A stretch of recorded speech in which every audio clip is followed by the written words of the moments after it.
kun me puhutaan kognitiivisista funktioista, niin intuitio ja sensorifunktiot on niitä meidän vastaanottavia funktioita. Eli myös näissä funktioissa on tavallaan se introvertti ja extroverttipuoli. Ja tosiaan nyt mä puhun tästä Carl Jungin alun perin oivaltamasta kognitiiviset funktio- tai tyyppiteoriasta. Eli intuitiota ja sensoria voi ajatella, että ne on ne vastaanottavat funktiot. Eli tavallaan se, että miten me vastaanotetaan tätä meidän todellisuutta ja ympäristöä. Eli intuition pitää sanoa se, että meillä on kaikilla intuitiota, että ehkä se on helposti saattaa ymmärtää sanana vähän väärin. Yhtä lailla kun me kaikki myös aistitaan tätä ympäristöä konkreettisesti.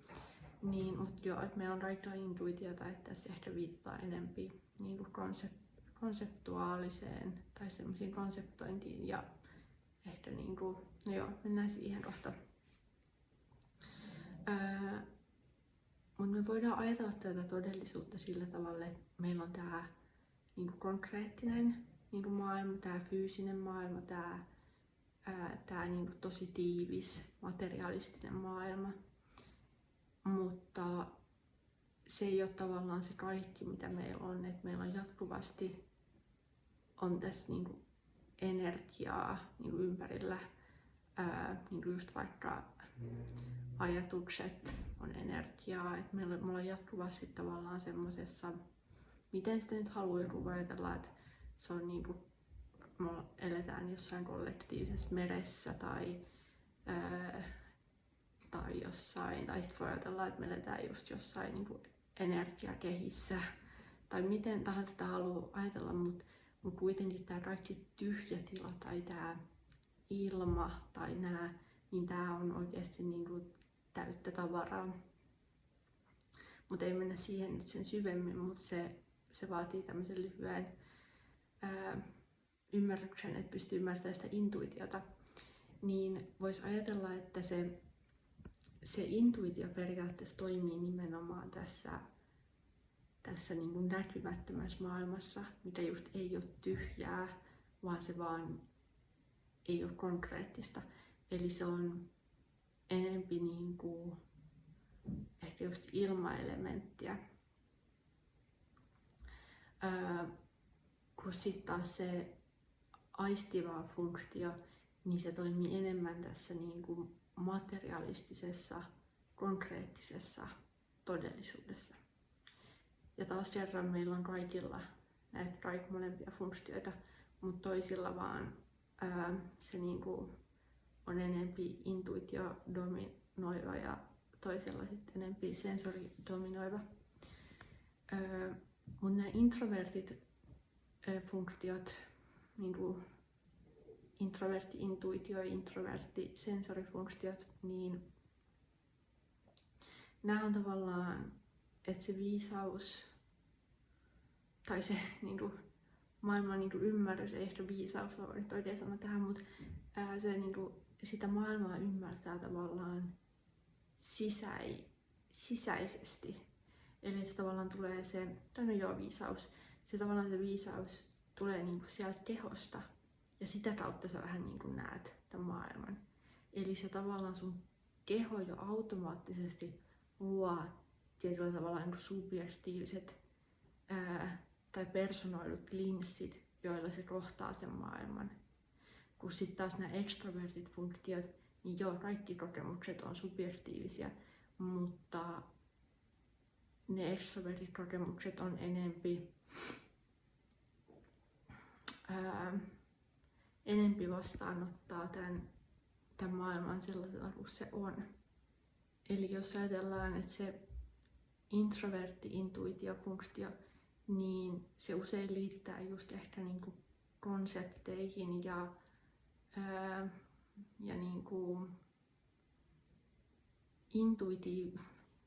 tästä tulee nyt se sana intuitiivinen, vaikka se on oikeasti vaan tietynlainen tapa ymmärtää tätä maailmaa.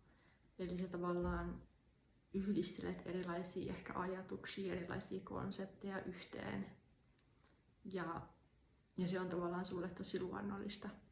Eli sä niinku automaattisesti periaatteessa tiedät asioita, mutta tää ei ole niinku mitään niinku psychic ominaisuutta, että ei liity tavallaan siihen mitenkään, mutta sä periaatteessa sä vaan tiedät asioita tai sä ymmärrät jonkun konseptin tosi helposti, koska sä näet tavallaan sen, mitä muut ei näe.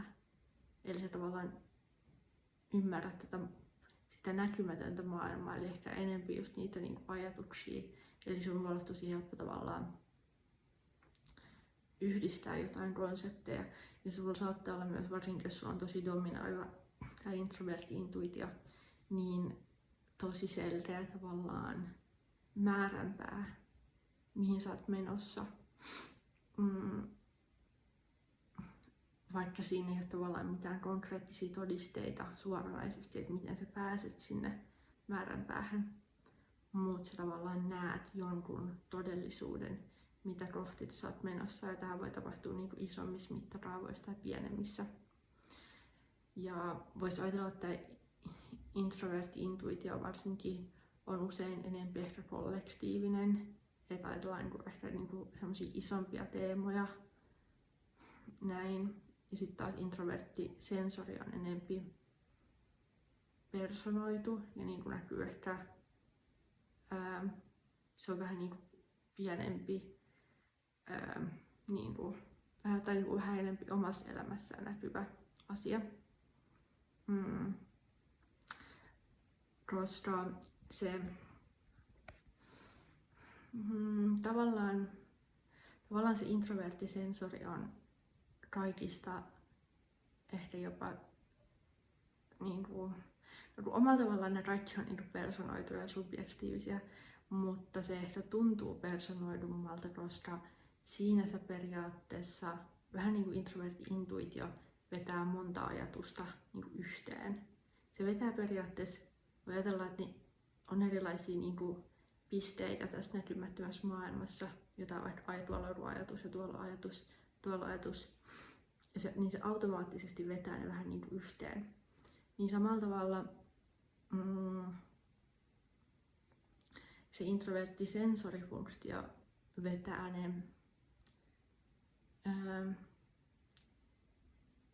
sen tavallaan, eli mennäänpäs vielä nyt, yhdistetäänpäs tässä heti. Eli kun tämä introvertti-intuitio vetää nämä niinku intuitiiviset jutut täällä näkymättömässä maailmassa yhteen, niin sitten periaatteessa tulee yksi konkreettinen todellisuus, vaikka se ei suoranaisesti ehkä ole vielä niinku ihan fyysinen todellisuus, mutta siitä tulee kuitenkin tavallaan tämän jolla on vaikka tämä dominoivana funktiona, niin sen mielessä konkreettinen todellisuus. Ja tämä konkreettinen todellisuus viittaa tähän extrovertin sensorifunktioon. Eli tässä nähdään, miten nämä niin kuin lähtee yhdistyy. Et sen takia just esim. Introvertin intuitiofunktio muiden voi olla vaikea häntä ehkä ymmärtää, koska hänellä se on tosi selkeä niin kuin se todellisuus tai se konsepti päässä, mutta se ei vielä näy ulkoisesti. Mutta se on silti, siitä on tullut vähän niin kuin yksi konkreettinen todellisuus. Ja puolestaan, jos sulla on tämä konkreettinen todellisuus, tai siis extroverttisensori tosi dominoiva, niin silloin sä oot ekana periaatteessa siinä niin kuin fyysisessä todellisuus, konkreettisessa todellisuus. Ja se, kun sä vuorovaikutat sen kanssa, niin sulla saattaa lähteä nousemaan niitä intuitiivisia ajatuksia tänne näkymättömään maailmaan. Mutta se menee niinku eri päin, jos sulla on just vahvempi tää extroverttisensori. No sit just miten tää introverttisensori ja extrovertti-intuitio, niin ne on yhtä lailla taas niinku pari. Niin tää introverttisensori, niin tää on periaatteessa, jos ajatellaan, että se on vähän tiivistänyt niitä intuitiivisia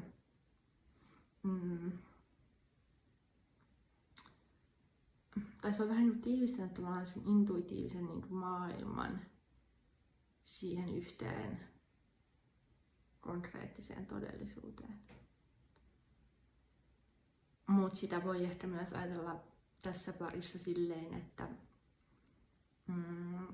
sulla on pöydällä vaikka 3 erilaista kahvikuppia ja ne kaikki pitää sisällään vähän niin kuin oman tarinan. Mutta se tarina ei suoranaisesti näy siinä konkreettisessa esineessä, mutta kun sen päästäisiin vapaaksi, niin se tarina niin kuin aukeisi tähän näkymättömään maailmaan. Eli ikään kuin se introvertti sensori periaatteessa vähän kuin säilöö sitä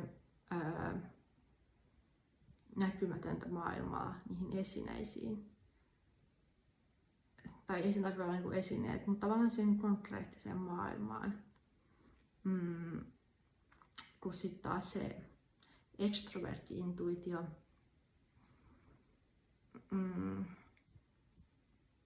niin se näkee periaatteessa pelkästään se on vähän kuin semmoinen mahdollisuuksien funktio, koska se jokainen asia, varsinkin jos sulla on tää tosi dominoiva, niin periaatteessa jokainen konkreettinen asia, eli niitähän on että jos sä alat tätä todellisuutta, että sä oot vaikka keittiössä, sulla on jääkaappi ja uuni ja näin, niin jokainen konkreettinen partikkeli, nämä voi jakaa vielä pienempiinkin partikkeleihin, niin jokainen partikkeli pitää niin paljon mahdollisuuksia.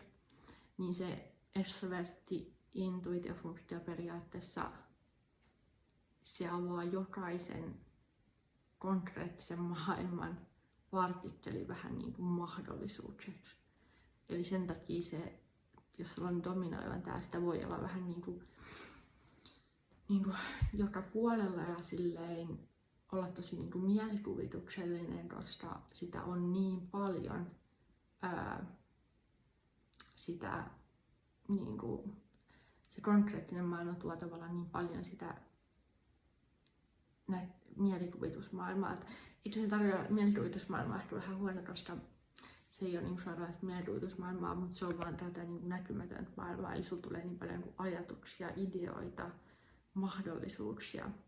Ja kun ideat ja mahdollisuudet, näähän on kaikki nimenomaan periaatteessa intuitiivista tai ehkä tai kun puhutaan tästä kognitiivisesta funktioteoriasta, niin just ideat, ajatukset